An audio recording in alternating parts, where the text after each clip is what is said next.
Let's throw the lantern. I nod firmly to myself, set on the decision. I've seen the guide perform the move right in front of me. I know it isn't an impossible feat. Now something has to be done. I inch my way over to the most advanced group of Nixi. They drift slowly as they attempt to get behind the guide. I'm of no concern to them, at least for the time being. The guide spots me, and we make eye contact for a moment. He doesn't say anything and abruptly fixes his gaze elsewhere. It gives me the impression that he's aware of what I'm planning on doing. He's ignoring me because he doesn't want the Nixi to recognize a coming threat. I steady my arms and assume a strong stance. I stop for a heartbeat to take a deep breath. Then I jump forward a small way and toss my lantern towards the group of Nixi on the guide's right side. They're all caught completely off guard, practically wheezing as they scatter and dive back into the depths below. Now, none even attempt to steal the lantern. That is a great relief. The guide seizes this moment to swing his staff at the group of Nixi on his left. The light edging close to them, combined with the general chaos, disturbs the creatures enough to frighten them. The left group joins the right in retreat. The guide observes the waterline, making certain that they have all crawled back into the water, and then releases a small sigh. He walks over to retrieve my lantern off the sand where it landed, keeping his eyes fixed steadily behind him. Tentatively, I take a few steps toward him. He extends his arm forward, lowering my lantern back to me. I've never gotten so close to the guide before. He hasn't allowed it. Being in his presence this way feels unclear. I don't have the words to describe what it turns inside of me. His eyes are expectant, impatient, and I waste no more time. I move to accept it, but I flinch before I can grasp it. What's wrong? His face hardens, scrutinizing the unexpected reaction. I banish whatever expression was on my face and take hold of what's mine. It is nothing. He lets it go, though he does not make any attempt to leave. I don't believe it is because he's worried about leaving me in darkness. He still suspects something is wrong. The guide watches closely as I set the lantern aflame once more. Its light gently washes over me, and I smile at the sight. This tool I hold is one of the exceedingly few comforts one can have on Sinnlos. I do not wish to part with it again. He is still here, and I begin to worry the guide intends to admonish me for what I've done. I may have let emotions show on my face again, because he starts to speak. Keeping a hold of your light is crucial. However, if you took no risk, your only way across could have been lost. It wasn't an empty self-sacrifice. That's true. I never thought of it that way. I was thinking that perhaps what his thought pattern might have been was, that was a stupid idea. You needed to keep your light. That was for you, to keep you safe. But at the same time, he's right. If he had died, their only way of getting to the other side, other than just mindlessly flailing about going on the different sections of the bridges, would have been gone. What would they have been able to do? They wouldn't have been able to do much, right? So, yeah, that is actually more thought than I gave it. In your position, neither option was correct. Neither was wrong. Is this the closest he gets to complimenting? Our enigmatic lead nods, and upon finishing up his thought, he returns to his original place. I stare flabbergasted at the guide's back. By chance, I was put in a circumstance that allowed our values to align, but never would have I expected him to acknowledge that I made an acceptable decision. Yeah, for real. He always seemed like, everything everyone else doing is wrong. You're all stupid. That seems to be what I feel like comes out of, what he's doing or saying. But this time it seems like he's like, yeah, you did good. You did good. I stop myself from getting further distracted. Instead, I glance down at my light and realize the glow looks different. I wince. There's a large crack wickedly curving up the back. I'm thankful that it still works. Still, I fear that it will not hold out until the morning. I look forlornly at the fragile glass surrounding the simple flame. In a way, this event has forcefully reminded me of how fragile my own life is. One slip could mean the end of everything. Regardless, nothing can be done presently, and we've got enough to worry about as it is. I cannot let this consume me. We will continue to resist against this lake. After an untold period of time, the water begins to stir. There's an unusual gurgling, a sound I never thought I would be this relieved to hear. Slowly, creakily, the bridges make their nightly appearance. Sinnlos is an overwhelmingly cruel environment. This island had felt like a safe haven such a short time ago, but that has been twisted to the point where I am grateful for a chance to return to the maze, and we may not even reach that. More Nixi are breaching the water and wrenching themselves onto the sand. The guide signals to all of us. We have to leave! Thanks to his position on the shore, the guide is able to board the bridges without confrontation. For the rest of us, however, the Nixi begin to crowd the opening. It appears they want to get on themselves. We have desperately little time before we cut off from the guide. I look to my lantern. Will this light alone be enough to cause them to disperse? Come on! Yeah, Margret, let's go! Margaret's shout cuts straight through my thoughts. Torch it up! She's advancing towards me, holding onto a heavy stick with the end set on fire as a makeshift torch. The sight is striking. It won't last long! We need to get through now! Leave it to her to come up with a great game plan, like she's always thinking.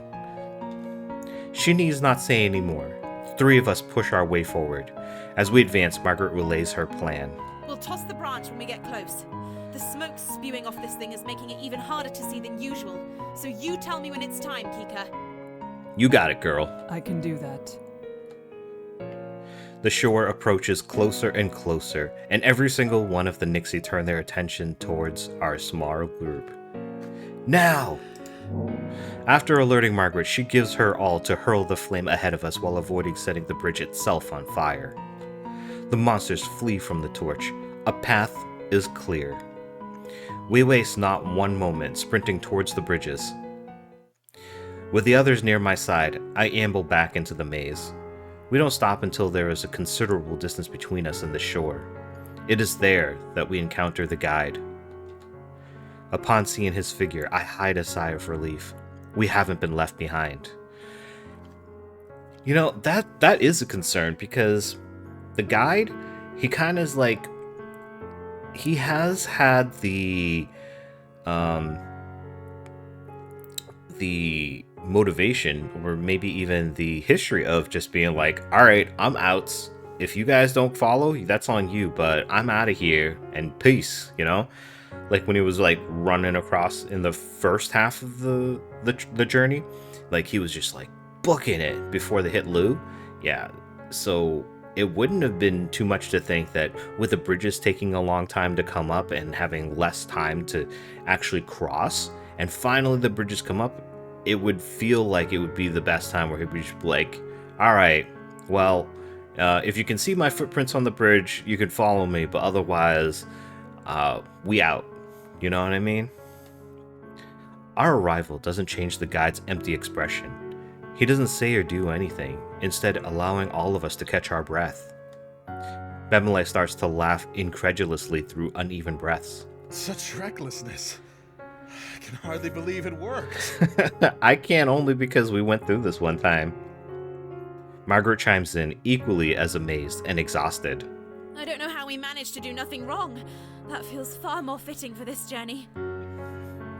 Yeah, it's been it's been a journey. That is the expression, for sure. Yes, you could have burnt your fingertips off. Or perhaps the bridges could have gone up in flames. Well, if it went up in flames after you gone past that point, then I guess that would have been fine. Would have kept the Nixi away, at least until you got further in. So just like the first part of the bridge where the guide purposely set it on fire. Margret looks at him curiously. Bemelle gives her a wink. That would have been the outcome if I was handling the torch, you think? Dude, it's not like you're clumsy, you know? I mean, you're a guard and you can handle a sword. And heck, you can fight almost on par with Kikka. Margaret's lips quirk into a smirk. Yes. We treasure the moment of triumph for a little more before the guide ends his silence. We need to start walking. We've already lost much time as it is. Indeed. Time is of the essence. I quickly straighten myself out and mull over our current situation. We start to consider how we are going to travel now that we only have 2 lanterns. I can stay ahead in between the guide's light and yours. I will be fine there. At that, I become fraught with worry. I look over Bemelle, concern rioting through my body as I wonder how he'll fare being so far away from a light source. Well, the 3 of us could walk together. If there's one person close by, I can't imagine it would make much of a difference having another. Furthermore, I believe we've all taken enough risks for each other already for this to not be a problem. Yeah, I mean, given the things that you guys have already been through, this is probably less of a concern, although you never know what comes up because you are crossing Sinnlos, so, I mean, yeah. Margret, her consideration touches me. I smile gratefully at her. Bemelle and I confer with our eyes before silently agreeing with one another. We nod. Okay, we'll do that then. Thank you. Other than having a bit of a crowd as opposed to an entirely straight line, our journey moves ahead as it did the night before. The silent night creeps along as we carefully move through the thick fog, making certain not to bump into one another. Then my lantern blinks. It fizzles out. She foreshadowed that. She said she wasn't sure it was going to make it the whole night. Oh man, is this going to bring up more stuff? What? Oh, jeez. Okay, made so many different decisions tonight that I don't know. Did we just doom ourselves from one of the decisions we made ahead of time, or even just now? The 3 of us gasp simultaneously, and I hold my breath like time will stop with my breathing. To my great relief, the light flutters back on. The air I'd been anxiously holding in releases a sigh. Woo! Woo! That was lucky, but maybe that's an indication that it can happen again at the most inopportune time. And then death, of course. So I don't know that we can relax as of right now. What's going on? The guide has halted, but does not bother to turn around as he asks the question. It was nothing. Yeah, nothing. Look how serious Kikka's face is. She's like, it's nothing. Let's go. I watch as he shifts his head back to look at us. The stare he gives is probing and deeply unnerving. He doesn't believe me. I return his gaze, my expression blank. We remain locked in this moment. I can feel his patience with me slipping away. He chooses not to spend any longer waiting for an answer that will not come. The guide faces his back to us once more.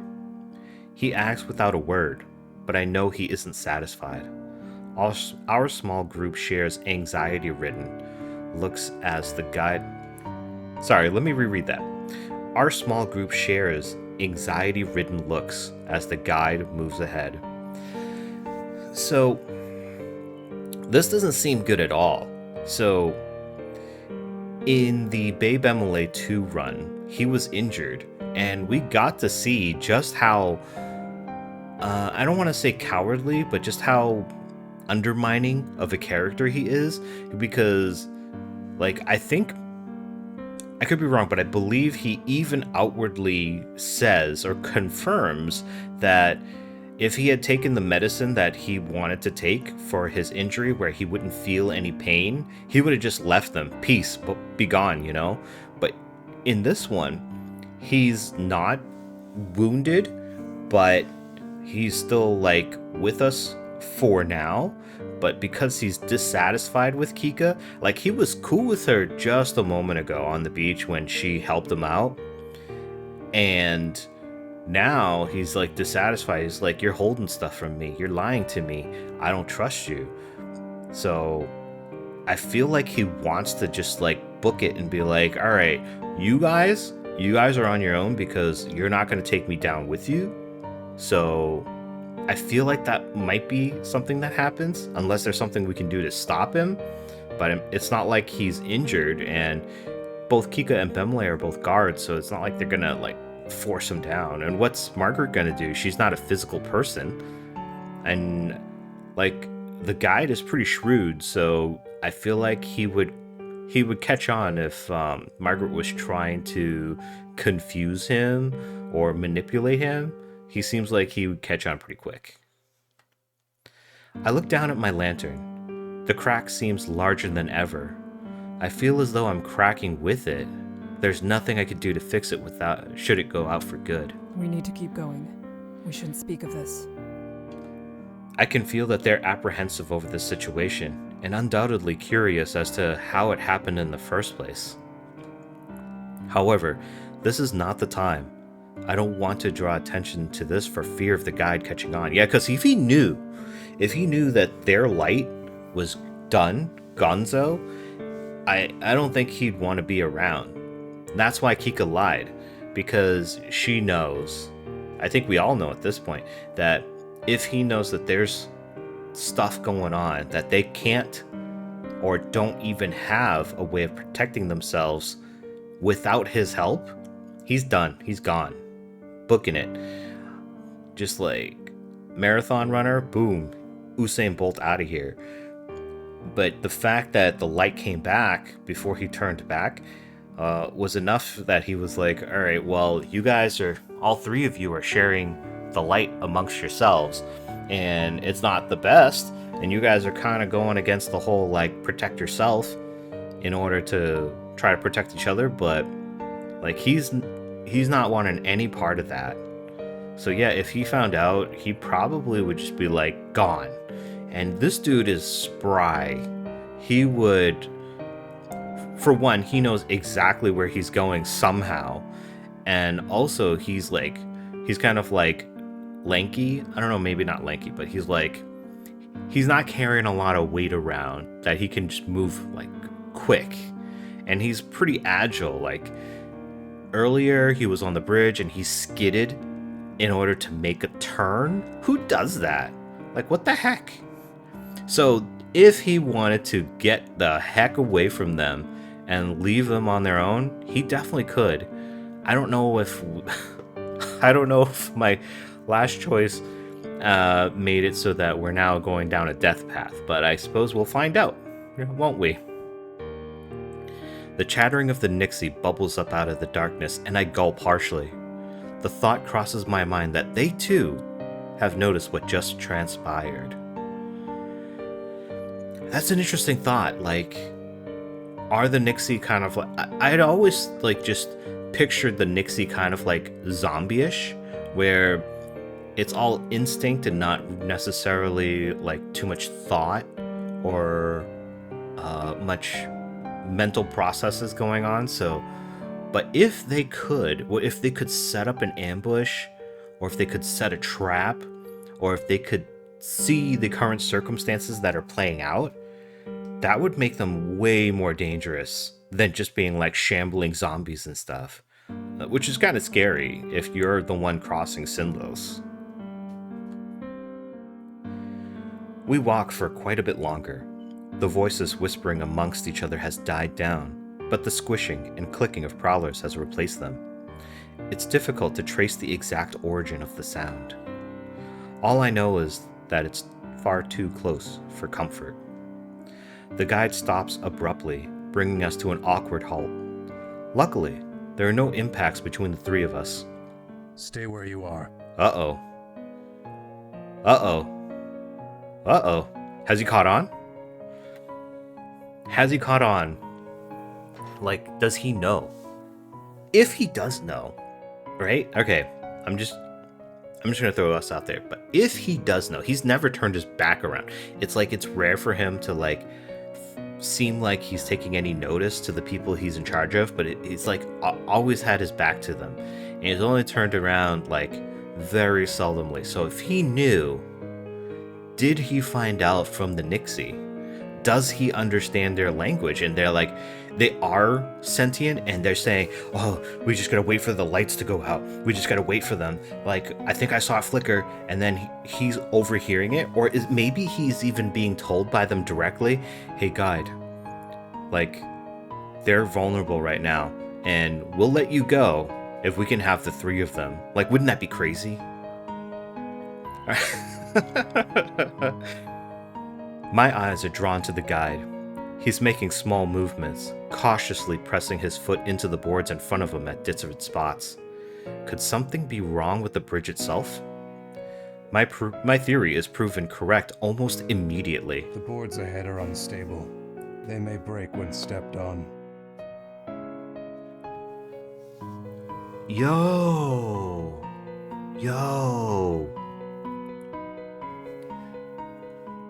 This is making me remember that in the Bemelle run, Bemelle had carried the guide, and I think we came through this area, and he said that the boards are unstable and they would break, and he was adamant that, like, oh, this is the only way forward. You have to give me my medicine so I can walk through on my own.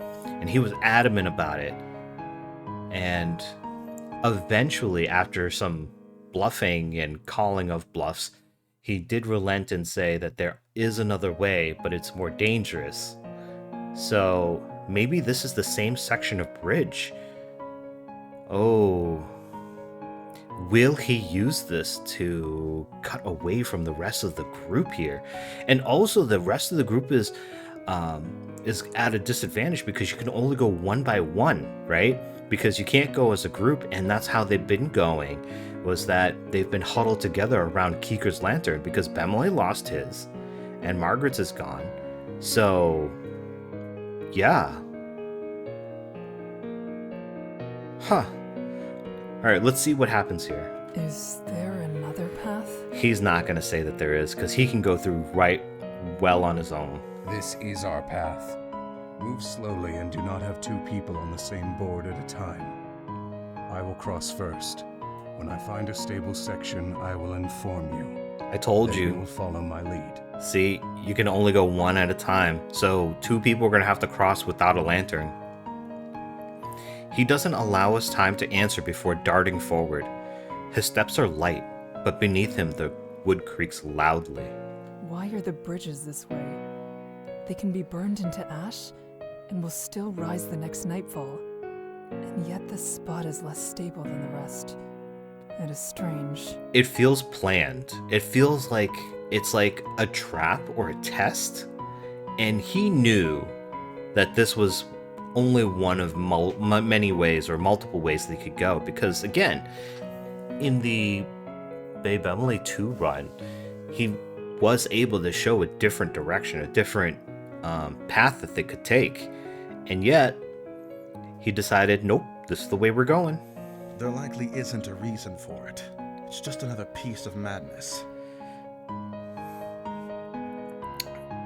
I'm just going to stop here and just see, like, Bemelle is actually, in my opinion, he's actually giving the guide, like, a benefit of the doubt. He's just not saying, like, well, the guide wants us to go this way, like, but okay, how can we trust them? He's actually saying, well, he said this is the way, and it's just, he's playing off the reasoning for why things are like that. He's just like, you know, it's stupid, but this is the way it is. The unnatural black water has a great deal of magic within. That is the most reasonable source of the bridges. If this maze is formed without an intelligent creator, that would explain its treacherous nature.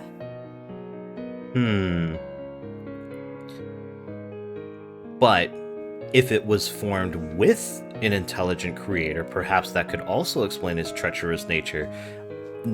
Just not an intelligent creator that is good to you specifically. What if it was an intelligent creator that wanted the Nixi race to progress, and it no longer or never wanted humans to advance as far as they did?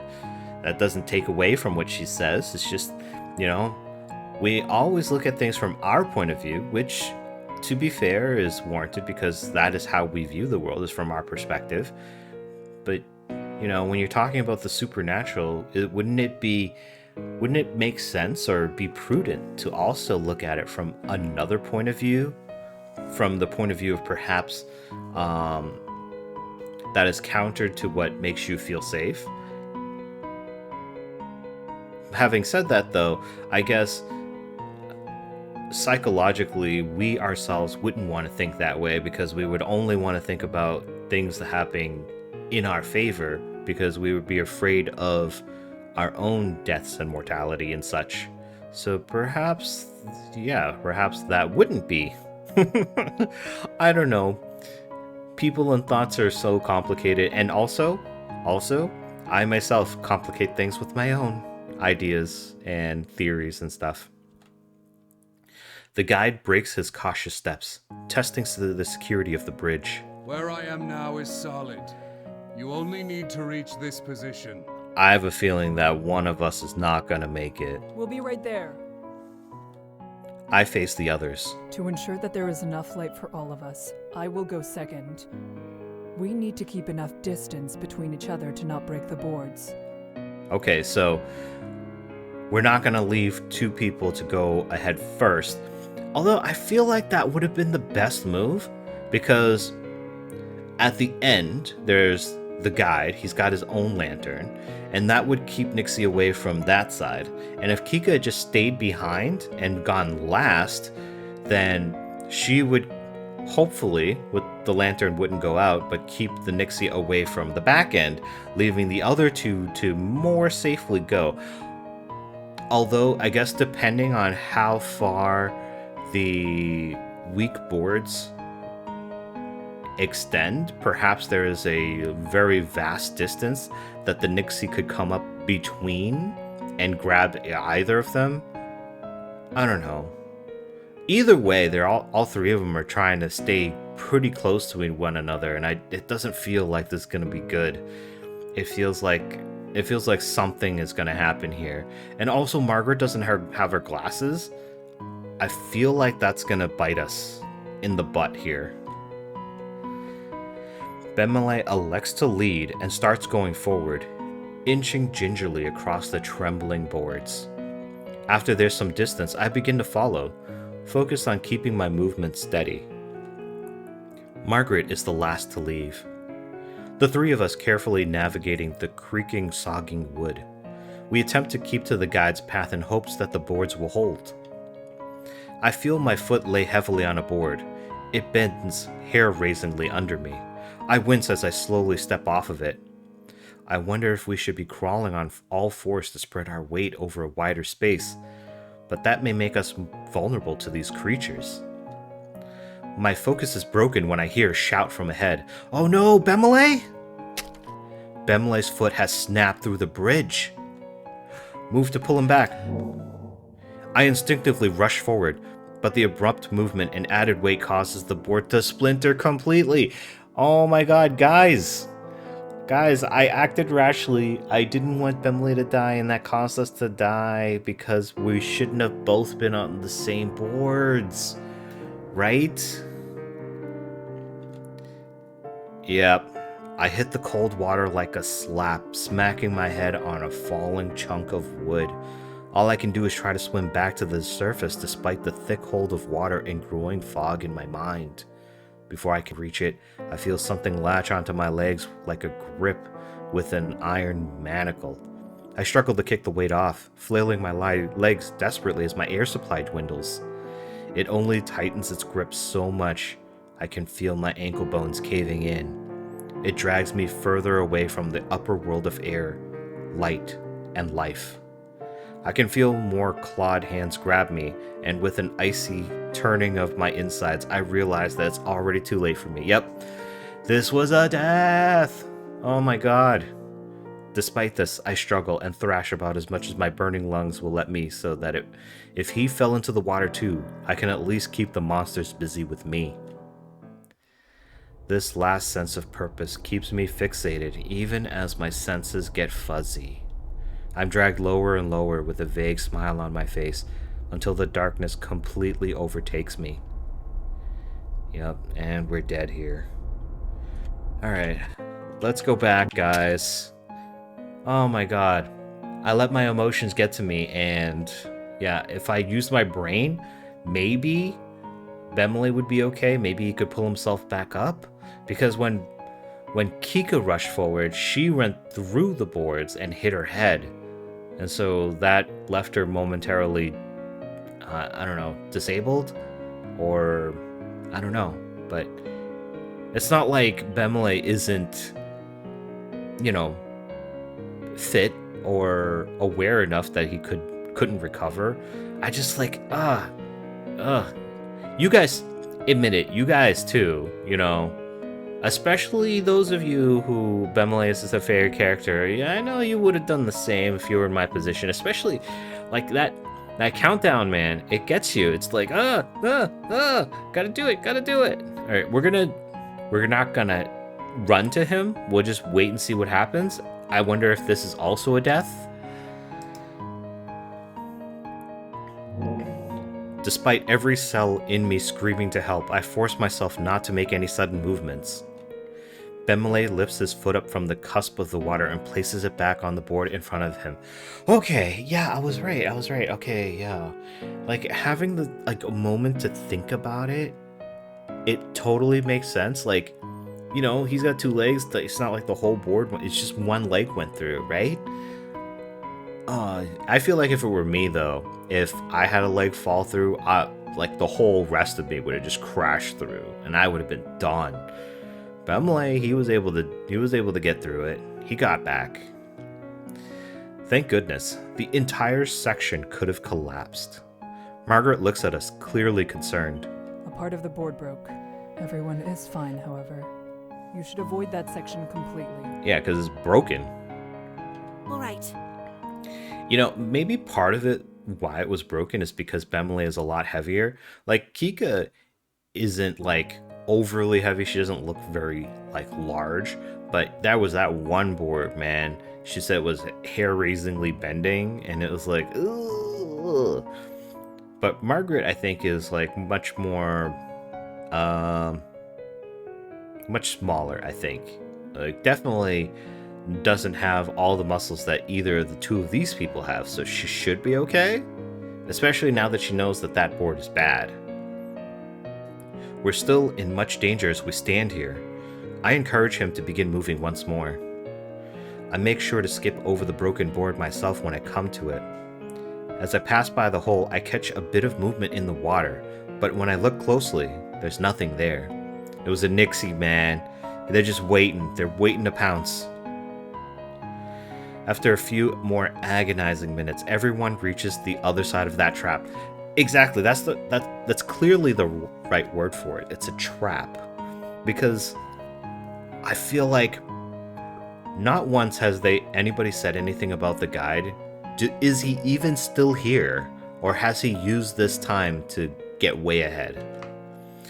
Each of us three mutter various expressions of relief. There isn't a word from our guide. See? Is he still here? Okay, he still is. We continue our journey across the bridges, sharing small, sporadic bits of conversation, until we're plunged into darkness. I immediately come to a screeching halt that almost makes the two near me lose their footing. I look down at my lantern. It's as dark as the water. Uh-oh. And I can only imagine that this is when they come out again, because all three of them, there's only one light left and it belongs to the guide, and he's not going to share. The three of us stare at it, silently pleading. A few moments pass, and yet the lantern remains cold and lifeless. In desperation, I jiggle the lantern, hoping that somehow something will click and the light will return. Nothing happens. I feel the others' nerves climbing with every second. They shift uncomfortably as they watch me pathetically attempt to relight it. We are quiet, still hoping that the guide won't notice. I cease shaking and tap at the sides of the cracked glass. When that doesn't yield any results, I open the lantern itself and look over the internal workings. I cannot reach inside. Despite its appearance, the metal has retained the heat from before, and I would be burned. As the darkness stretches on, I frantically try to figure out what the problem is from sight alone to no avail. Your light is gone. He knows. How long has he known? Like, it's obvious he knew for a while. But what's he gonna do? The indifferent tone of the speaker is unmistakable. No, not yet. I look up from my work to see that the guide is approaching us. I'm at a loss for words. He comes near, and the edges of his light shelter us like a blanket. Relight it. This is his final test, I think. My hands begin to tremble. I know that it won't do anything, but I do as demanded and hope for a miracle. I attempt to get to the inner core to catch... I hope to get the inner core to catch flame, but the lantern refuses to comply no matter what I do. The guide's eyes widen as the full scope of the situation dawns on him. He's realizing, even the picture, his eyes are wide, oh my goodness, I know what's up. You guys are effed, yo. Yeah, you guys are done. My two companions start nervously fidgeting and whisper about possible solutions, but I hear each one getting shot down. What are we going to do now? Margret's voice comes out shaky. I look at the guide forlornly. We're completely at his mercy now, if he has any to spare at all. He coldly surveys the three of us. After silently deliberating, he narrows his eyes until there are slits in his face. I will allow one of you to remain in my light. Only one. I mean, I will say that given what I've seen of him in my multiple playthroughs, I will say this is probably the most generous he has been or has shown himself to be. Not to say that it's very generous, but for someone that does not want to have anything to do with it, I have to say him even relenting to this point is kind of a thing to be noted, which is why I stopped and noted it. Makes sense. One? That's insanity! Your staff creates more than enough light for the four of us. We could easily follow at a distance you would feel comfortable with. No, it's his rules or no rules. And it's and he's off. Someone who wants to live will share their light with no one. I will not share my light with three. Yeah, like I said, for someone like him, allowing one other person is it's notable. Like he says, someone who wants to live will share their light with no one. The fact that he is even offering to share is incredible. It's crazy. He almost snarls at us. After everything that's happened, all that we've done, you're going to abandon two of us this easily? You truly are a bastard. Yeah, indeed. Indeed. Stop. If you take so much as one wrong step towards him, all the guide will do is flee. There is no chance that fighting will end in more people surviving. Certainly not. And what if you end up fighting and his light is broken too? Oh, hey devs. Devs, if you happen to be watching this, for one, love your game. Great game. I can't believe you gave this away for free. I don't know that I would have bought it had it not been for free, because I had no idea what this was. But having played it, oh my god, incredible, so good. I am actually looking to see if you have other games that might be similar, but I have noticed a mistake here. You guys have a picture of Kikka with a lit lantern.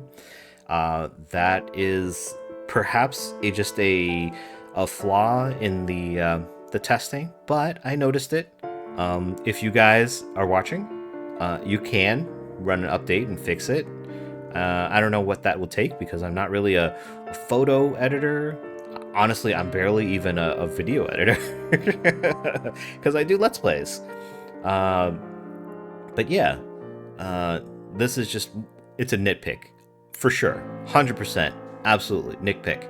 But yeah, might be something you want to update, patch, or whatever. So From here, I'm going to guess we have to choose who gets to go with him. And I'm at a crossroads here, right? Like, I'm sure one person we can choose to have go with the guide is Bemelle, and the other would be Margret. Having said that, considering I want to go with a Margret run because we have done a Bemelle run, I feel like we should spend our time with Margret and send Bemelle with the guide. I don't know if we choose the opposite and have Margret go with the guide and we go with Bemelle, if that would result in a different ending, or if it will result in the same ending with Bemelle where you get the same, good Bemelle ending, or not. If you guys know, maybe just let me know and tell me if we choose Bemelle from here and we go with him, if we get a different good Bemelle ending, worthwhile to come back to it.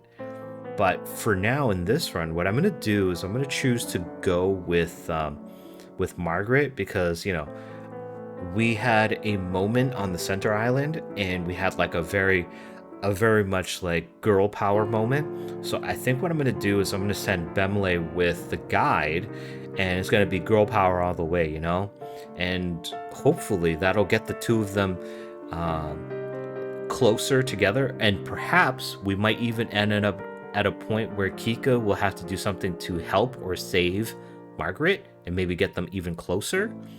So again, please leave down in the comments that if there is a separate, like, different good ending for Bemelle doing that, I might come back and do a shorter video where I just start from that point and make it like a Bemelle 3 that's not 3 hours long. But yeah, like I said, we're going to continue on with Margret for this one, though. Bemelle doesn't say anymore, but grits his teeth. Margret is completely frozen, her mind racing to process everything. Then, what about 2? Could you please keep 2 of us safe? It was enough that he gave 1, I'm sure. He probably didn't even want to do the 1. The guide sharply shakes his head. I will allow 1 and no more. 2 will be left behind.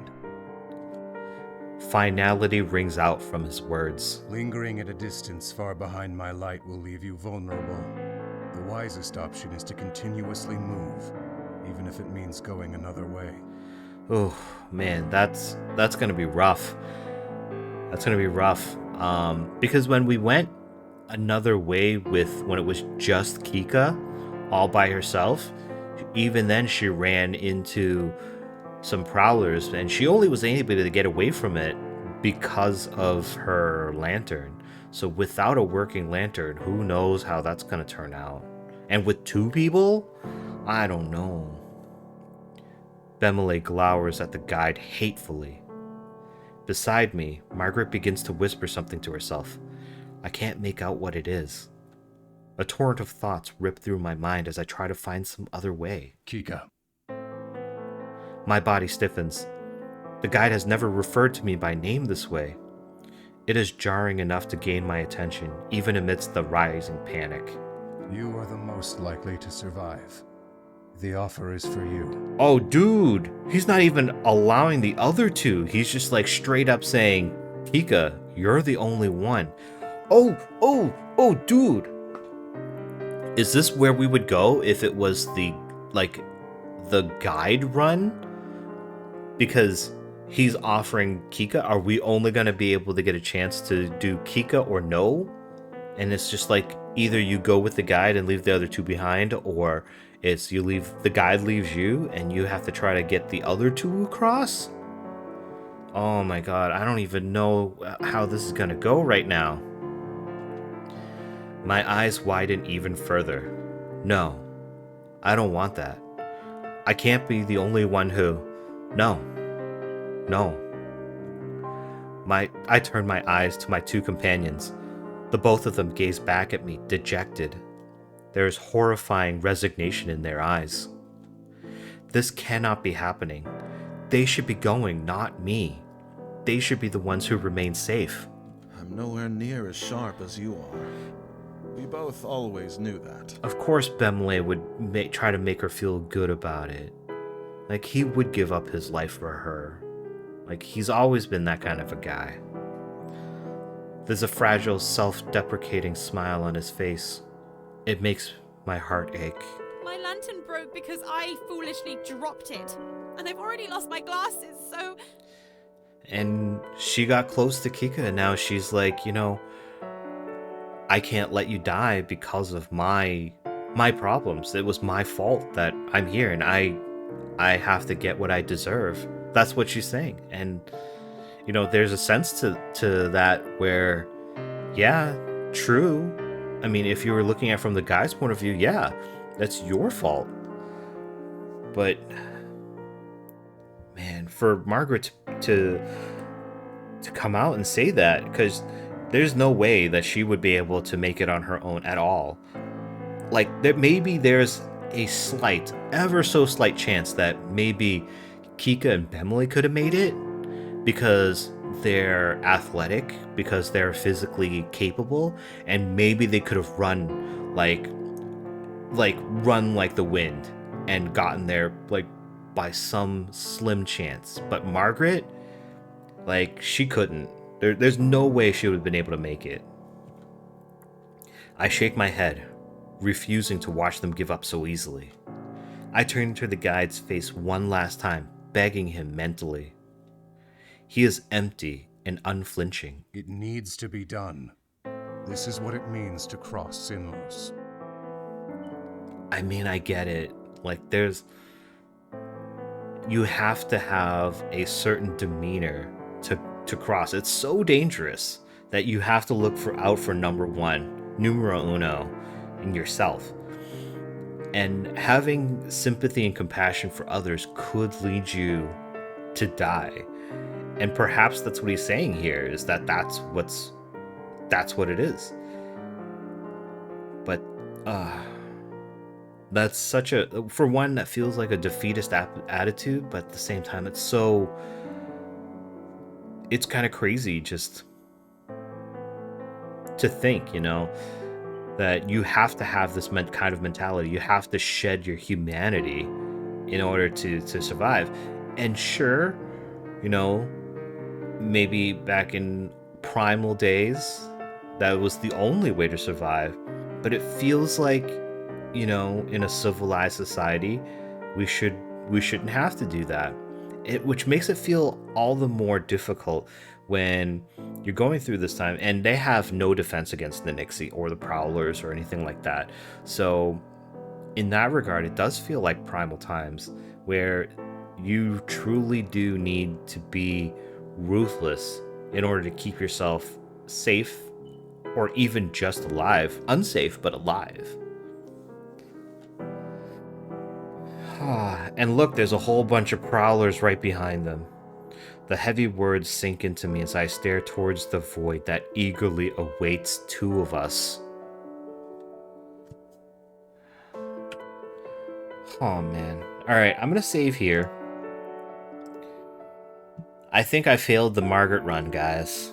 I feel like I failed the Margret run. I feel like, because at this point it's either save ourselves or save nobody, right? So I don't know what I'm gonna... I'll figure out what I'm gonna do as far as naming and calling this, like, what run it would be, but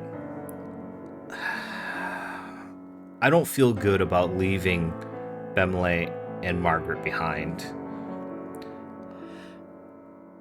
I won't go. The guide sucks in his breath, clearly disappointed. Being without light is dangerous, even if you are close to another. The one who goes with me has no guarantee of making it across. You risk this entire journey being for naught. The correct decisions need to be made. Everyone should be aware of that. It's very, what is it, utilitarian? That, like, you know, you do what you have to do, whatever it may be. And yeah, like he says, like there's no guarantee that even with him, somebody would survive, but they certainly have a better chance. And yes, without light, like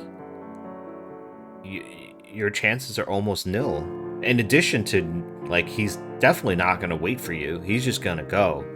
And if you slip, you make a wrong decision, you make a wrong turn, or even, you know, Lady Luck decides to play a prank on you, you're done. Is this an end here? His words cut deep. I have no logical reason to object to going if my only solution is choosing another option for the same position. I thought I would be ready for this when it presented itself. I believed I had the strength. That was only what I wanted to believe. Nothing that I haven't said anything, despite plenty of opportunity, the guide continues. Oh, sorry. Noting that I haven't said anything, despite plenty of opportunity, the guide continues. I will not choose someone else, and neither will they. Can you do so? Who deserves to be saved, and who lost in your mind? Okay, so now we get to choose. So he is relenting and allowing one of the other two to go. So this is where we will make the decision, I think. A pit forms in my stomach as the responsibility of this unspeakable choice falls on my shoulders. Stop this! It isn't helping! Yeah, I know, Margaret, it isn't helping, but that's the way it is. He's only going to allow one person. He wanted it to be Kikka because she is more capable and she is the most likely to survive. That also increases his chance of survival, which is really, at this point, the only thing he really cares about. Actually, having said at this point, honestly, it really feels like the whole time he was only caring about his survival, despite his job being the guide. I don't think he ever felt any sense of responsibility to try to really, really go above and beyond to try to protect his people. So, yeah, you can try all you want, but I mean, he survived this long, right? He's the only guide. And I suppose there must be something to be said about him being the way he is and actually being able to survive. Perhaps there is a correlation there that he is able to survive because of the way he is. And changing that means that he reduces or even eliminates his possibility of surviving at all. I'm not the one who can stop it now. I try to form a coherent sentence, but whenever I try to wrench them out, the words vanish from my tongue. Having lost his patience, the guide points a finger at Margret almost accusingly. I've noticed the attention you've given her. Is that what this is about? Do you want to sacrifice your position to give her a hope of safety? Oh. Huh. Is this not a choice, or is this a... Huh. Because he's noticed in this instance that, like, Kikka and Margret are close. What if we had done this with Bemelle? Would he have noticed that Bemelle and Kikka were close and accused Bemelle, or accused Bemelle of being the reason why? Huh. Put that in the comments, like what you think. Given the attention to detail that the devs have put into this game, I do feel like if you had the other person get close, that he would have pointed the finger at that person that you were close with. But I don't know. There is so many paths in this game, and like I pointed out nitpickingly, there was that picture of Kikka with the light, so some things can fall through the cracks, but I feel like that they would have caught that one, mostly because it was dialogue. Or perhaps you would prefer the both of you being left so you remain together. Or does your relationship not matter after all, and you don't care who gets the chance as long as you avoid a sense of guilt? Damn. Tell us what you really think. He's gaslighting Kikka so bad right now. You're completely mad! Kikka's reaction is what any normal human being would have. You can't pretend she is to blame. You know, like, I agree with Bemelle, but the guide not actually being a normal human being, assuming that he is a human being at all, I don't feel like he would understand, because he is all about himself, and he is so separated from humanity and people in general that I don't know that he even knows what a normal reaction to such accusations would be. Like, it's just like, he is just so off as a person. I don't even know where to go.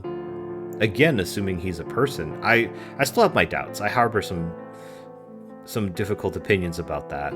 I've yet to see anything, but I guess if we chose to go with him, we would see more, and perhaps there would be something else that was revealed within that. But for this one, I'm still trying to stick with Margret here. Like you said, I'm still trying to stick with her. Most likely, what I'll try to do is I will try to stick with her instead of trying to save her, because having talked to her, she's not trying to be saved. She's not trying to be proven to be weak. She's trying to prove herself capable and prove herself being able to take care of herself. And I don't think that being shoved to be saved with the guide is going to do anything for that. But I do think that Kikka being a shoulder or an extra pair of hands to help her out would do a lot to help build her confidence. So if that's the case, I'm gonna go that way and go forward with that. I am aware. No one should have to take on such a grim task. That was why I did not ask it of you. I did it myself. However, that wasn't agreeable, so now the choice is hers, and it is time to decide. Whoa. I wonder if that was true, that he took it upon himself to make that choice. To make the choice for their sakes, to not have to make the decision for themselves. Because that's actually very thoughtful, I will say, of him. I'm not going to... Because thoughtful could be taken a couple of ways, but he did think about the matter, if that was the case. Or if he's just playing it off that he chose Kikka really just because that would improve his chances of survival. Or if he really did think about the others and was like, man, it would suck to make this decision, so you know what? I will make this decision on their behalf. And yeah, maybe the choice itself was selfish, but was there any sense of selflessness in actually making the choice, or was it completely selfish and only because, you know, he was willing to take Kikka along because she had the gumption, she's got what it takes. And then again, he could have just been like, oh, that sucks, bro, your light's not working, peace. You know, I guess there could have been that too. I look over at Margret and Bemelle, hot tears flowing from my eyes. Oh, here we go. Here's the choice. Alright, this is the choice we have to make here. And it looks like there's 3 choices, so it looks like we could choose to take Bemelle, we could choose to take Margret, or we end up with all 3. I didn't even know that would have been another choice, is that nobody goes with him. I'm pretty sure that if nobody goes with him, we all die. I'm like, I don't know, 75% sure. That's not very sure, but I'm like 75% like positive that that's what happens. But like I said, guys, we're gonna stick with Margret. All right, so you take Bemelle, please. The guide regards me with an unreadable expression. Without another word, he turns around and begins to walk down the bridge. Startled by the action, I take a step towards him. He turns just slightly to speak over his shoulder. If any further discussion is needed, then you will have to do it amongst yourselves. The guide pauses for a moment. If you wish, you may follow. No one else is to do so. He stares straight into Bemelle's face, referring to him without saying so discreetly. I stand frozen in place, shocked as the guide gets further away. It sinks in that the guide is actually leaving. He won't be coming back. I whip towards Bemelle. You have to go. Bemelle gapes at me furiously. If the choice was between the two of us, you should have gone. He's only upset because he feels inferior to Kikka, and perhaps maybe there's even a sense of love, maybe even if not romantic love, at least love between comrades or colleagues, and he wanted her to go. I'm sure he feels like she was the best of them. The people need you more than they need me, Bemelle. That's a lie. Even if it worked, I wouldn't care. I don't intend on leaping into the lake. I will find a way to manage. I'm sharp and quick-witted, after all. That is true, but the bridges are a maze, Kikka. It's a maze out there. I weakly grin. Bemelle grimaces at the way I turned his words against him. Be safe, please. There isn't time left. Go, my guy. It's the only way you're getting home. Bemelle covers his eyes with his hands. Damn you. Yeah, you can see it. He's crying. It's survivor's guilt. Like, he feels guilty that he even has as much of a chance at survival as he does, because without the guide, it feels like that's it. You're on your own, and you're almost surely going to die. At this point, we have no change among us over what Lou is going or has gone through, and we're just as dead as he is. His face softens. I will see you again. Somehow. That's some positivity right there. He lingers for only the briefest of moments before turning on his heel to catch up with the man who is no longer my guide. It was almost unbearable seeing him so hurt. He wanted to protect me as much as I wanted that for him. However, I still hold to my decision. My only regret is that it wasn't only myself who was left in the dark. We both stand alone, consumed by a creeping darkness. I gulp in a breath and exhale it slowly. My eyes are drawn back over to Margret. It is difficult to face her after the choice I made, yet I am determined to accept my own decision and do whatever I can in order to still assure her safety. Margret stares at me wordlessly with intensity. I feel compelled to look away from her again. I refuse to give in to that temptation. Neither of us say anything as we watch the other. Margaret's narrowed eyes never waver as she peers into mine. What could she be thinking of? I can only guess. After a moment longer, Margret sighs and breaks the staring war by looking downwards. We can't be that far from the shore by now. We may as well try to make it there, right? Yes, it's all you can do. The only other option is to resign yourself to die. And why? Right now you're not in a position where you have to think that way. You still, even if the chance is 0.0001%, it's still something. And you have to try for it, because if you're gonna die doing it and you're gonna die not doing anything, you may as well try to struggle, because there is that slim possibility out there that you just get lucky. Kind of just like how I got lucky, or attempted to try my luck at trying to get a Margret run without knowing anything. Right. But My sentence trails off as I drown in my regrets. Margret shakes her head lightly. Let's not talk about it. If I were in your place before, it's not as if I would have been able to make a better choice. She pauses for a moment to furrow her brows. And my own foolish fault that I ended up in this situation in the first place.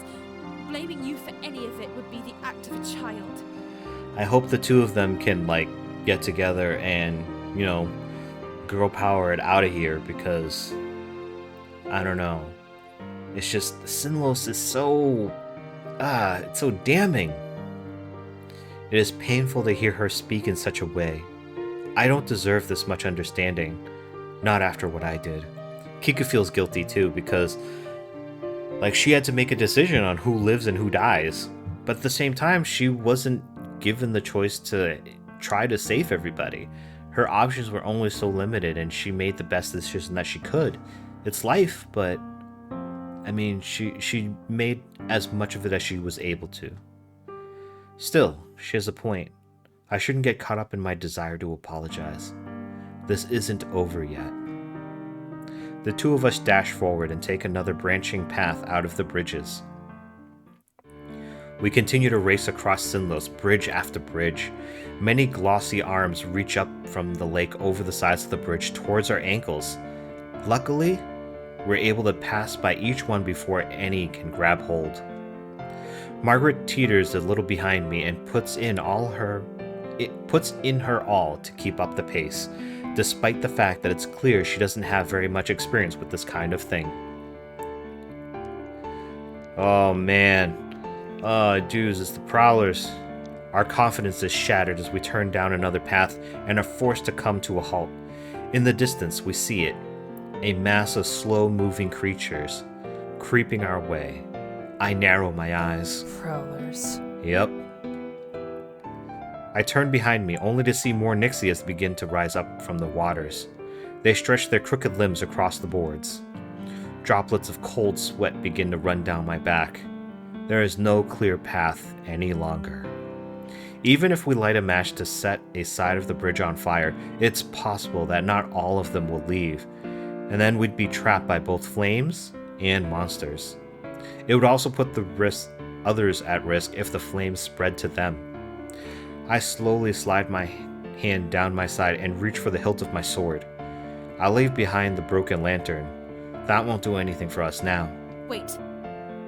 Ho ho ho! Margret, you got an idea? I'll wait. I keep a firm hold of the hilt on my sword. However, I make no moves to draw it. It isn't safe to get near those things without a light. And besides, I have an idea. I knew it, my girl! My girl! I don't know what we would have done with Bemelle if we would have decided to fight, but Margret, I mean, she was clutch earlier on the center island with that torch that got her and Bemelle on toward the bridge. I'm hoping that she's come up with something else. Are you going to burn parts of your clothing, perhaps, like a torch, on her sword? I steal a glance at Margret between keeping an eye on the grounds of groups of monsters surrounding us. She delves a hand into her pocket and retrieves a small book. She opens it up and tears out a page of the thick paper. She pockets the rest of the book and crumples the paper into a ball. Margret looks up at the creatures herself to make sure that they haven't drawn too near, eyeing them intensely. She pulls something out of her pocket, and with a start I realize that it's a match. Surely she won't.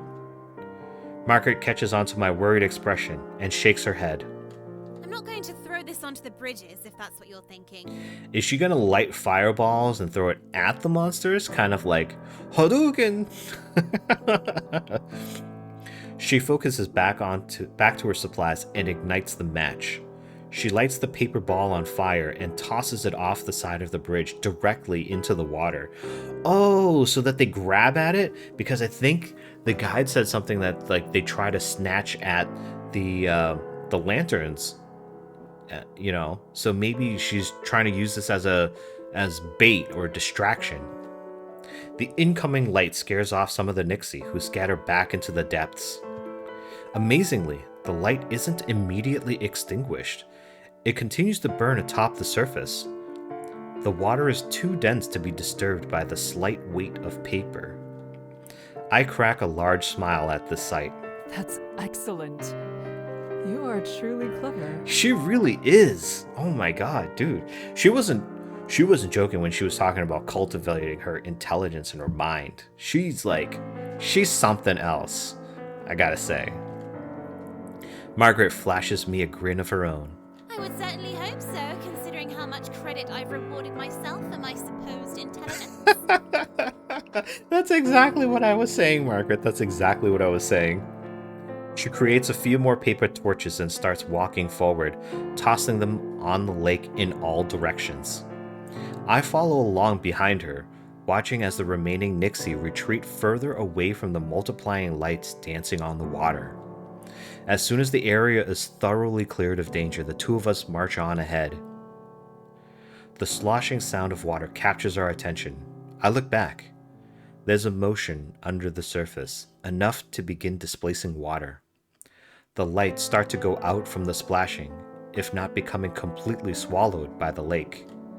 Margret and I share a glance with one another before mutually deciding not to linger. Yeah, just because you're currently not out of danger doesn't mean that you're no longer in danger. We start rushing across the bridges with renewed vigor. We start rushing across the bridges with renewed vigor. Vigor? What the hell is that? And don't stop until the wet sounds of the crooked monsters are long behind us. I take advantage of the break to look around with more care.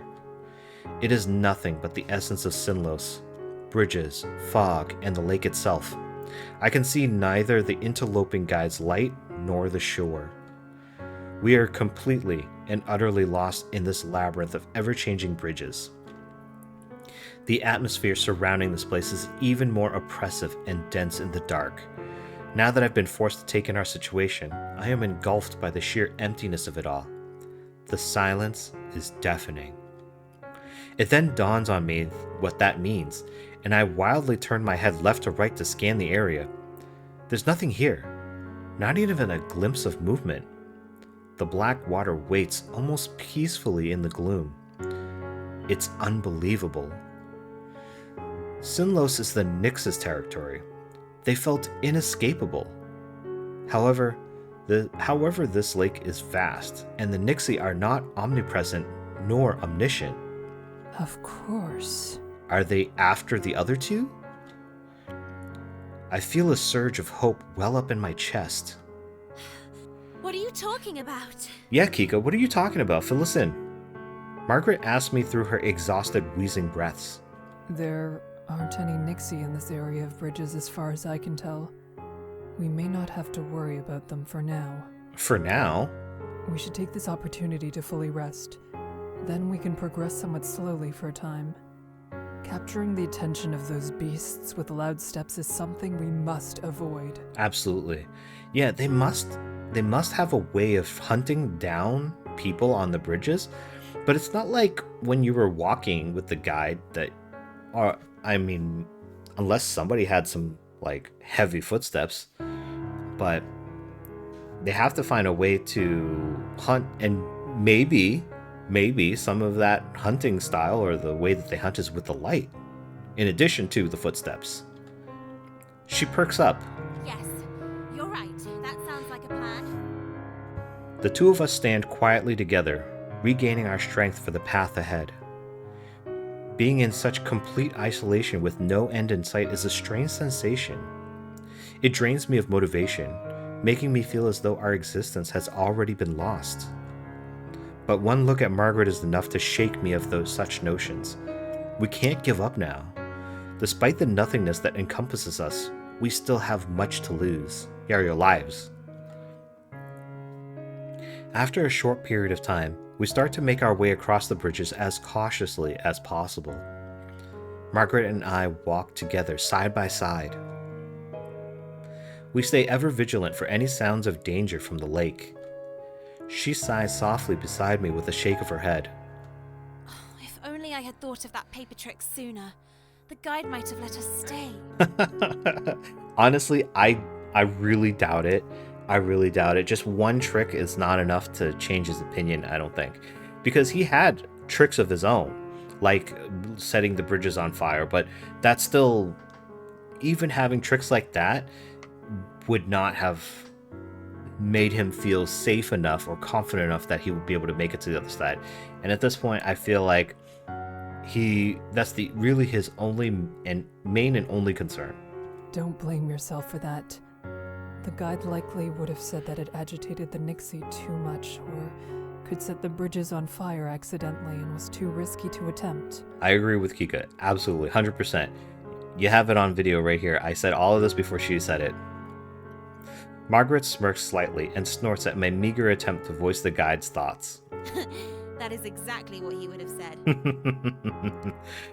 I'm seeing what I was hoping to see. Some girl power going on here. They're working together, and I'm hoping. I mean, we've gotten this far. I hope that they magically somehow make it to the end here. I nod while entranced by my own thoughts. If anyone should be feeling regret right now, it would be me. The reason my lantern broke was because I had thrown it to assist the guide when we were on the island. Yeah, but, I mean, you needed the guide to cross. It was impossible not to have noticed your little act of heroism. I had been wondering if that was it. I'm sorry. Please don't apologize. Unfortunately, we can't just leave the guide to fend for himself like he does for us. You had to be sure he remained to lead the group. It's your tendency for decision-making that is probably why he wanted you to stay. Probably. And I guess having tried to save him really impressed him to the point where he was even offering to allow Kikka to go with him in the first place. Pangs of pain sting in my chest. No matter how much I try to ignore it, I feel terrible about making Margret remain behind in this bleak, spiraling maze while I chose someone else to accompany the guide. I mean, yeah. But at the end of the day, the village on the other end that's being attacked by brigands does need somebody. And Margret, like, she can't make it on her own, but I mean, if you leave her behind without anybody to make good decisions, to be able to make decisions at all, she would definitely be dead. But at least with Kikka, I mean, like Bemelle was saying over and over, you know, she's smart. She's really good at what she does. At least Margret has some slim possibility with Kikka in order to make it across.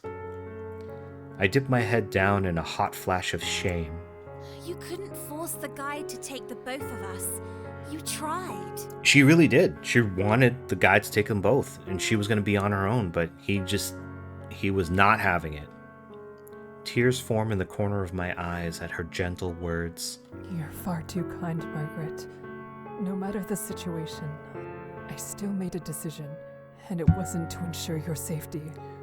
But I mean, I wanted to believe in Margaret's cleverness. I believe I even said so, that I was hoping that her cleverness would come into play and help us.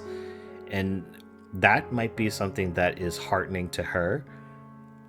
Although, even if that means that it put her into danger doing so. She scoffs. I mentioned you never forced me to come onto those bridges, didn't I? And we can't get distracted over being upset at all this. The both of us should accept what we've done and move on.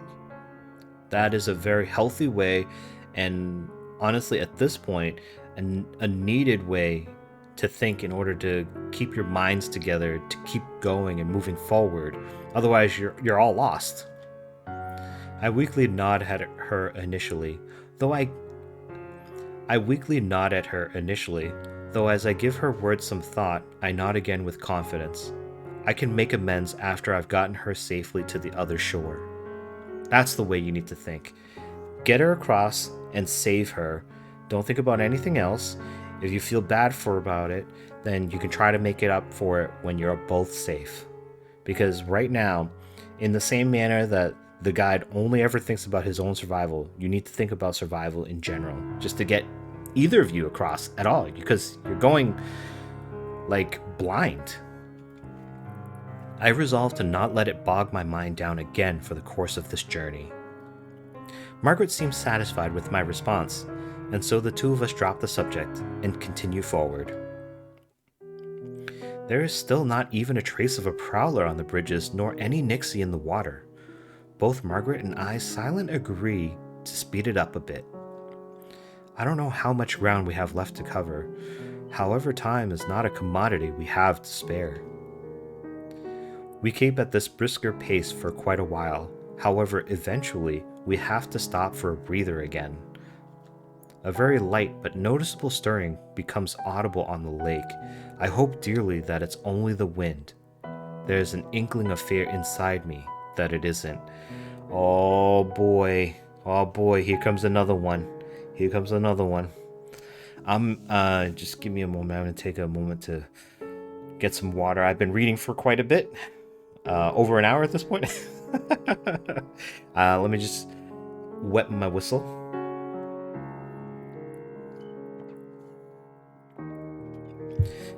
Alright, so I wonder if there's another decision that we have to make that could be life or death. We cut our rest short and continue forward at an even quicker pace. After a while longer of pushing ahead, the faint silhouette of land appears on the horizon. I nearly can't believe what I'm seeing. Oh, they're almost there! I attempt to steady my rising heart rate. Getting close enough to land to see it only requires going towards it for long enough. But the true test is finding the bridge that will actually run aground. Still, we have an honest-to-goodness fighting chance, and this is where Bemelle comes out and is like, over here, this way! We start running, our footsteps in sync.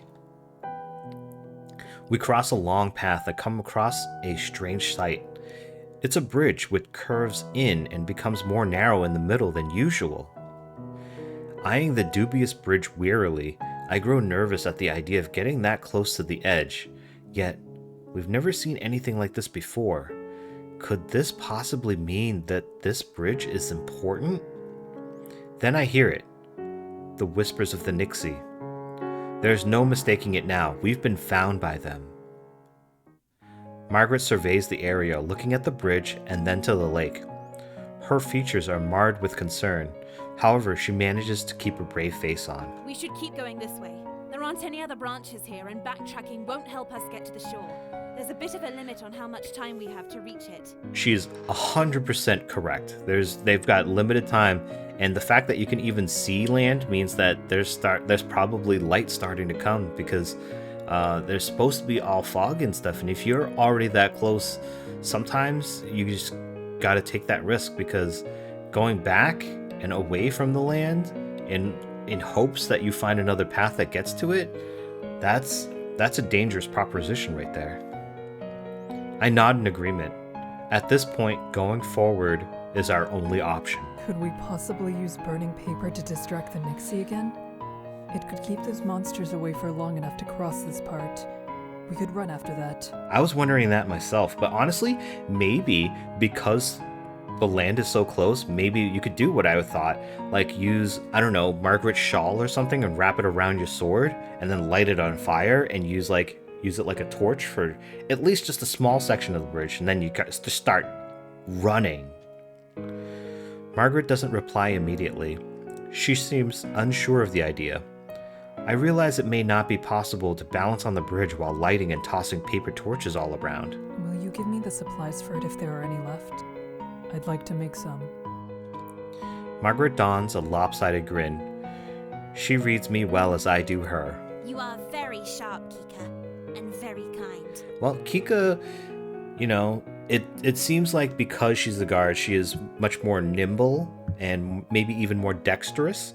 So she would be the best option, in my opinion, to be able to cross the bridge cautiously while also juggling another task in her hand.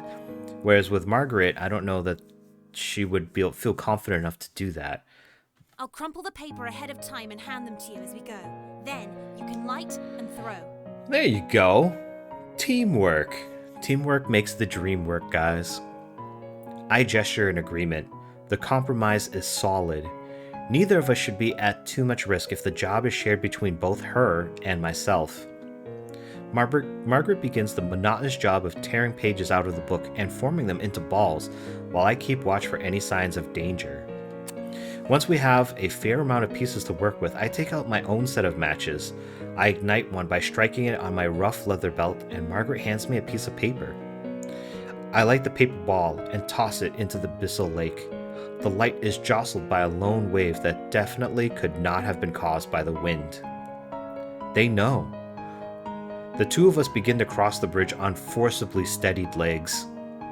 I light up makeshift torches, one after the other, tossing it in wherever another flickers out. Wait. Okay. I think I found another one, guys.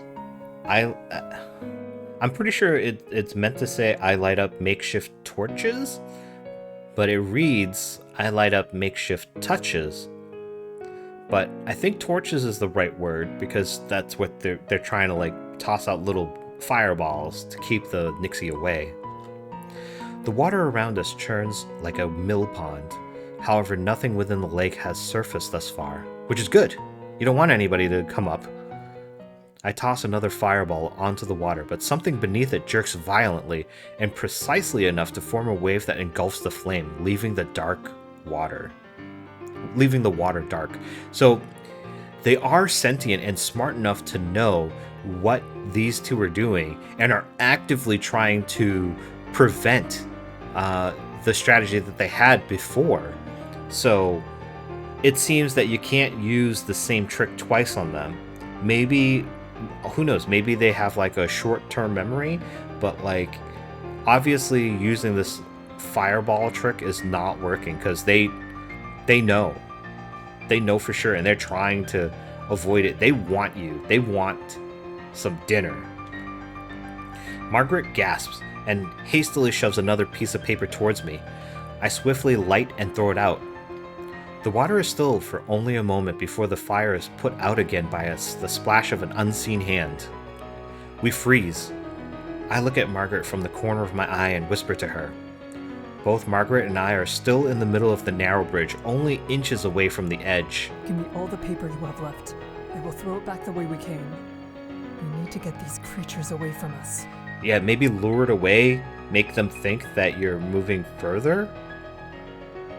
Margret nods shakily and dumps the remaining papers into my hands. She empties more from her pockets and places those in my arms as well. At least we didn't skimp on the amount made.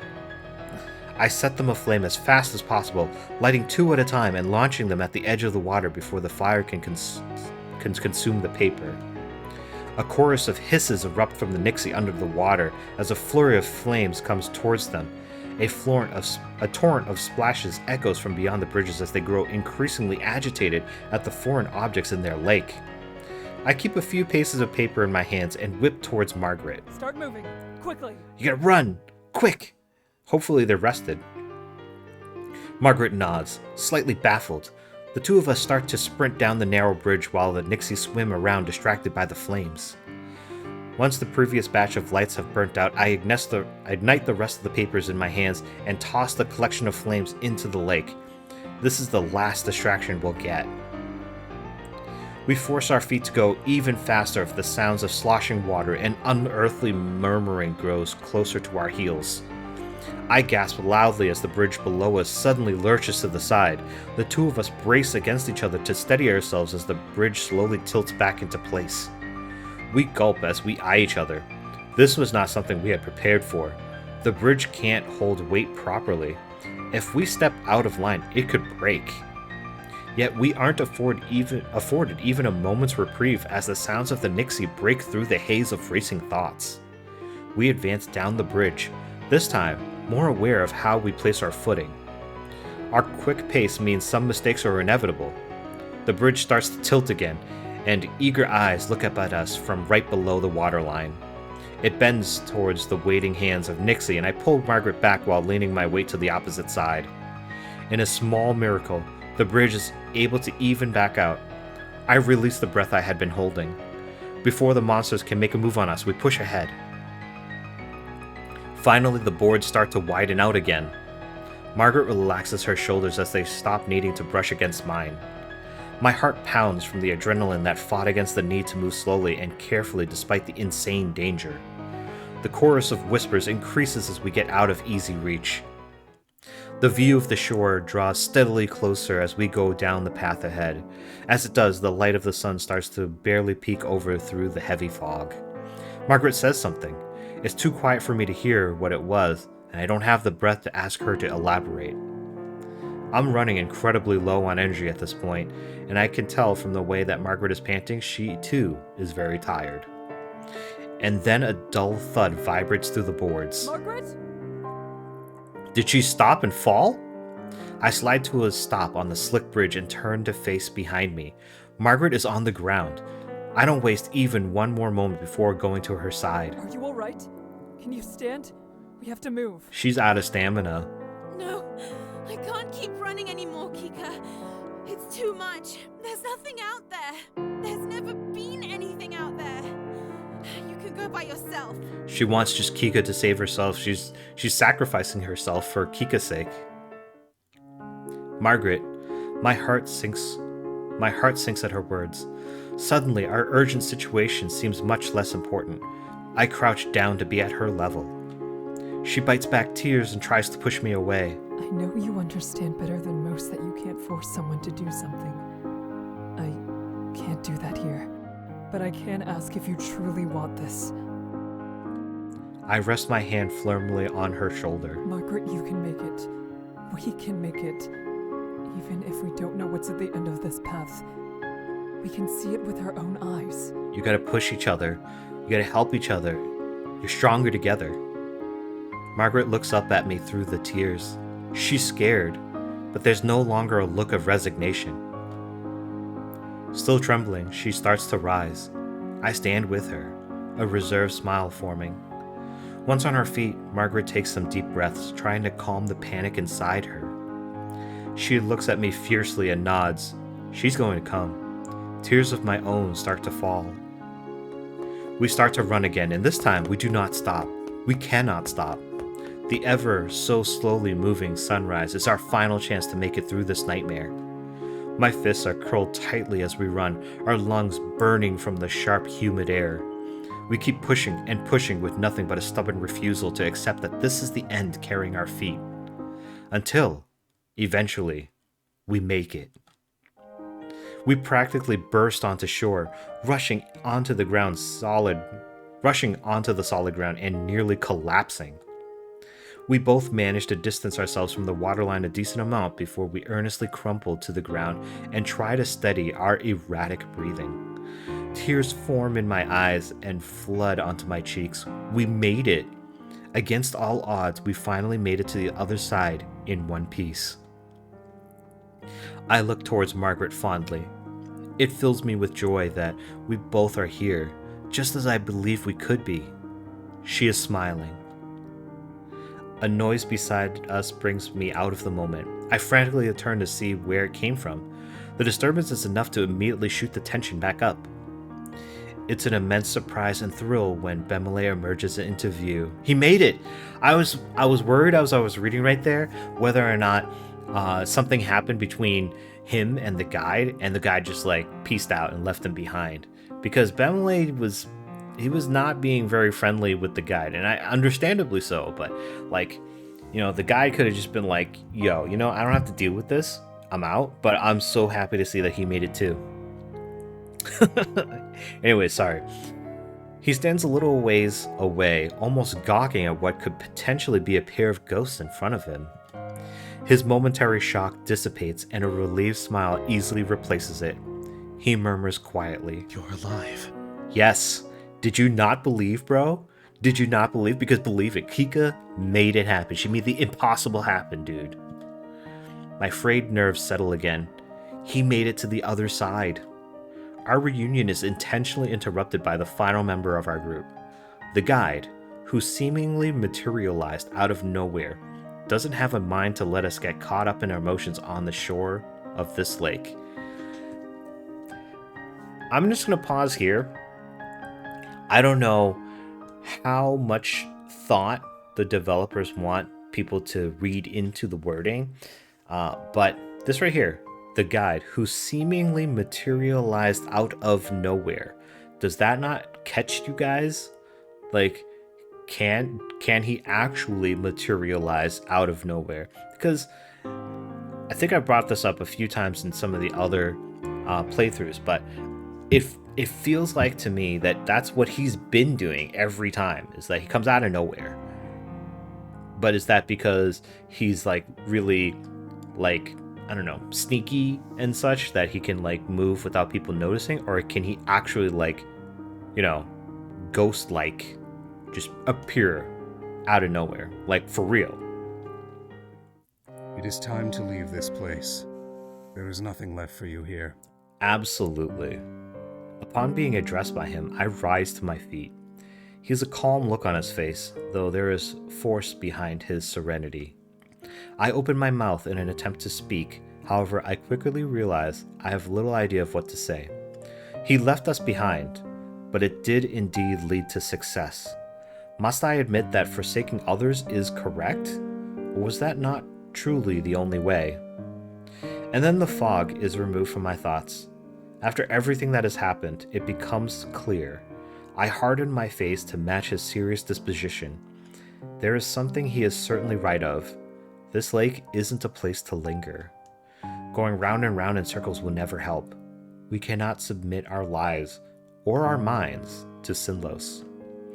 What I must do if I truly want to defend others is to keep them from coming here at all.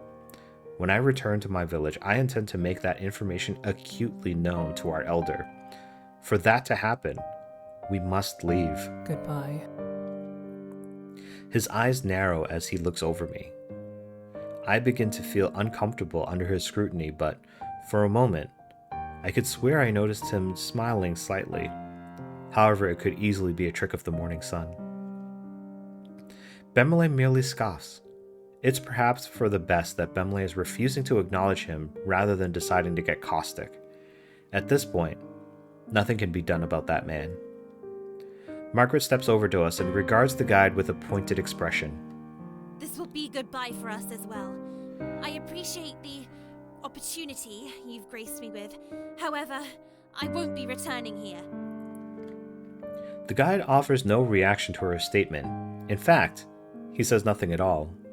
Instead, he simply turns on his heel and leaves us alone once more. We make no attempt to stop him, watching him silently as he disappears into the landscape. It is painfully clear that no matter how meaningful this is for us, it is only another day in his life. Once the guide fully departs, Margret frowns harshly. This all seems so terribly sad. Yeah, it does. I regard the lake again. It is isolated and desolate, the mist still covering the surface like a suffocating rag. Kikka? Kikka! Margaret's worried voice beckons me back to the present.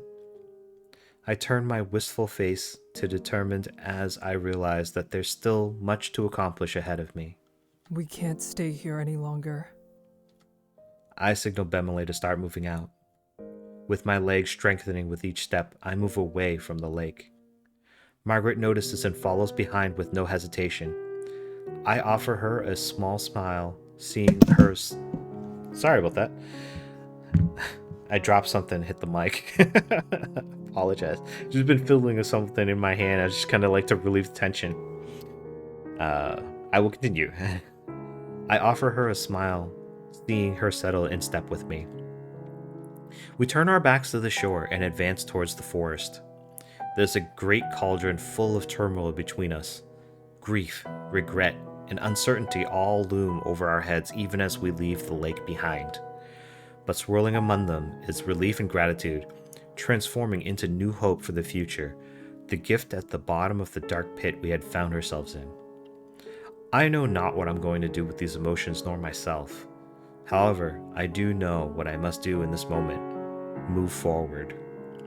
Without looking back or stopping, I close my eyes and whisper beneath my breath, soft as a falling leaf. To all those left behind within the lake of Sinnlos, I offer one last, reverent parting word. Farewell. Alright, I hurried to Hemmer as quickly as I could. I already failed to help another during my journey. I could not afford to fail the villagers. They were grateful to see me, for it was a desperate situation indeed. The urgency meant that my mind was occupied with other matters. I worked tirelessly to aid Hemmer's own guards in forcing back the brigadiers. But during the moments of calm, and when the sun went down, I would remember the lake. Bemelle was of great help during the fight.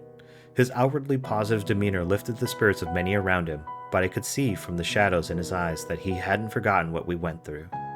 Rather than be paralyzed by it, he's pushing himself to be stronger. I admire that about him, and I fully intend to support him the way he does for me. After putting Sinnlos behind her, Margret explained where she was originally from, though she had no plans on returning. Despite leaving everything she knew, Margret boldly looks toward the future. I respect her for her bravery, and I hope for nothing more than the best. I was finally able to learn the name of the stranger we met on the bridges, Lou. As the guide predicted, he did not survive. He had requested to cross and been denied. He must have been truly desperate to attempt the crossing alone. I can only pray that those who cared for him will learn the truth of what happened. I have not heard nor seen the guide since then. He will remain obscured in that realm of fog and fear, a mysterious light off in the distance that is ever out of reach of the real world. As the task in Hemmer comes to a close, I mentally prepare myself to return home. I'm all too aware that things can never be as they were. What I know for certain is that my village elder must be told that no one is to cross Sinnlos again. I've already told the Hemmer leaders the same. Not a single more person should have to experience what we did.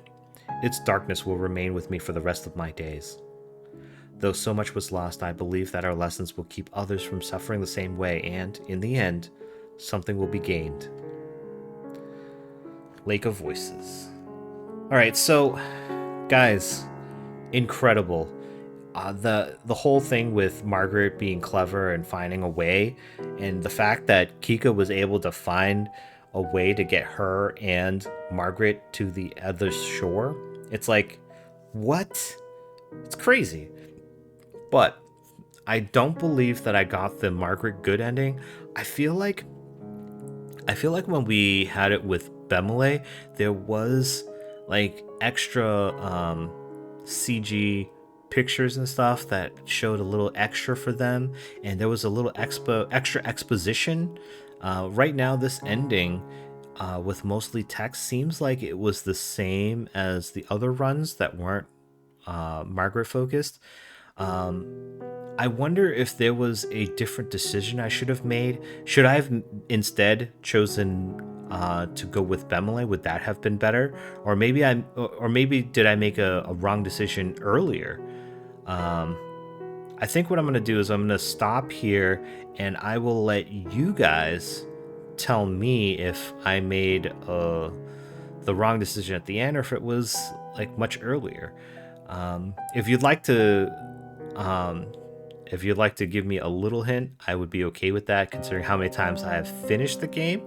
And if I did actually get Margret's ending, I don't know if it's the journey that is the true ending or not, but if I still need to continue searching for the good Margret ending, please let me know so I can make another one. Otherwise, my plan is to go with the guide.